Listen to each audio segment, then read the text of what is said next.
In behavior analysis, there's this idea of saving the world, the ability to rethink everything that we have learned about psychology in a slightly different way that allows us to improve the human condition and alleviate human suffering.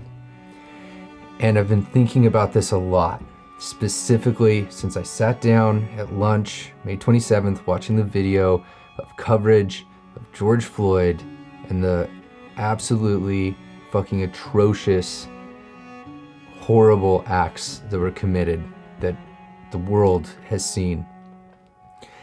And there's been a number of people that I've talked to over the past few days, in passing, behavior analysts or not,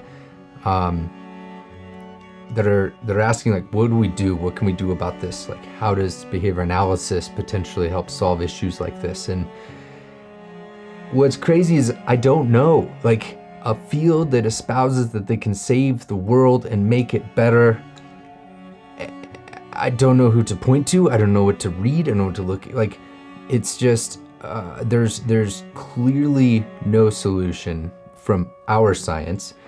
There's a lot of other people out there that are looking for potential solutions, and it's absolutely clear that even the things that I've read about racism in our country, in the United States, in textbooks, like growing up, like there hasn't been a developed solution. Like, this has just always been an underlying issue. And so I wanted to I guess partially vent and say I feel weird, I feel horrible to live in a country where something like this happens, and I don't understand it, and I don't understand as a behavior analyst, as a human, and on this weird way, I also understand that this stuff happens way more than just this one case, and like, that's even more freaking horrible. And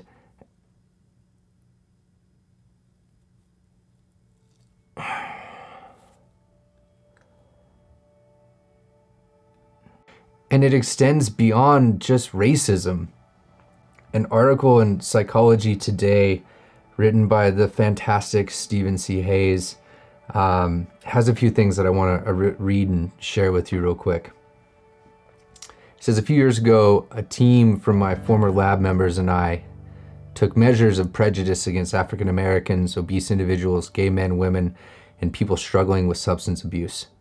We did not use measures with cartoon questions such as, do you despise black people?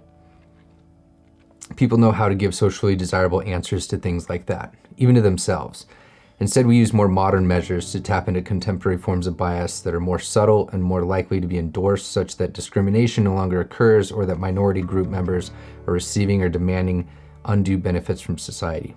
Then they looked for a statistical indication of generalized prejudice. Was there a common thread running through all of these various forms of prejudice? And the answer was a clear yes. And it was the implicit and virtually unconscious belief that you need to maintain psychological distance from and control over persons you judge as other.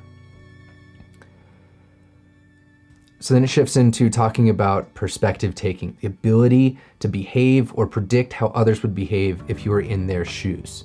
I do not believe that this is something you can do with 100% accuracy. I'm not you, I'm not George Floyd, I wasn't in that position. But there are demonstrated ways that you can teach and understand how to feel and gain perspectives of others. And this was an area I got fascinated with as a behavior analyst, because I realized any psychological issue that people were trying to help someone with, it came down to the ability to be able to understand that person, where they were coming from, as best as you possibly could. And then I took this even farther and I started to think about disagreements with people in day-to-day life, disagreements in comment sections. And I really believe, like in my heart, that the core of almost every single issue that society has is just a lack of perspective taking or some sort of error committed in the perspective taking process.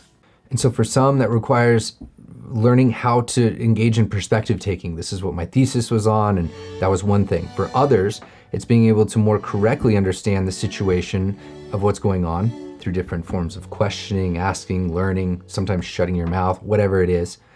But there's also this inherent issue that if you take perspectives too well, it can actually be debilitating. And so it's like this fine line of being able to take perspectives just well enough. And it's different for each person, so it's extremely hard to end up teaching. And that's why different psychological interventions require working with a therapist. Like you can't just offer, here's how to do it. But I can leave you with a couple things. I'll leave you with the link to this article after I read one more quote, and then one other research article that's very recent for anybody that's interested in the behavioral science behind things like this, and maybe how to understand and maybe cope with this more if you're in the science-based fields.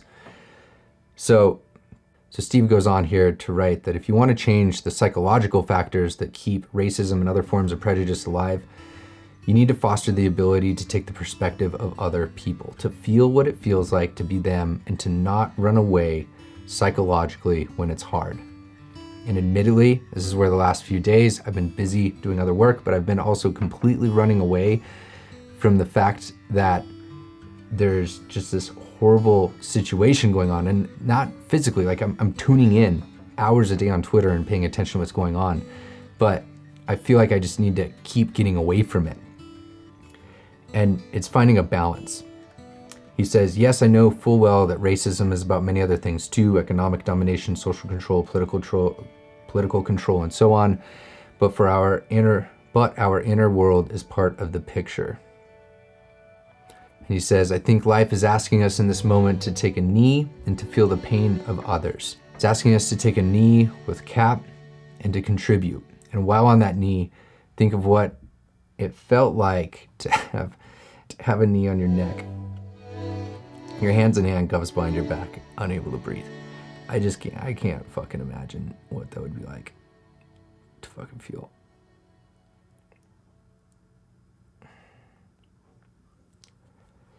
If you're interested in why people do absurd shit, check out the 2 links below. And if you need a safe place to vent and talk to somebody, I'd like to be that person. I hope this is a useful video. I feel like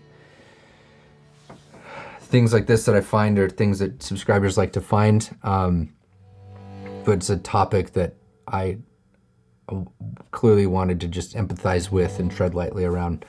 And if there's anything I can learn or you think I should consider, please share that below. Hope you all are doing well.